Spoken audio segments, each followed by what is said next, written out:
Vážení lidi, dobré, chtěl bych vás poprosit, jestli byste tady se mohli podívat na mojeho kolegu Martina, Zdenka Trošky, syna.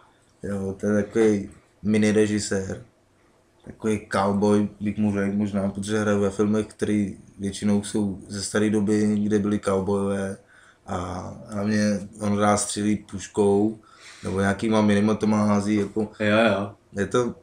je to Manny, no. To je Manny, no. Když se tak podíváte, tak tady bere vitamíny C. Počkat, přiblížíme. Ano. Když si to tak vemete, jako, tak je to originální cowboy, ne? Když bere vitamíny C. Jole. Veď Martine, řekni nám něco tady do kamery. Pro diváky, kteří se na to budou dívat.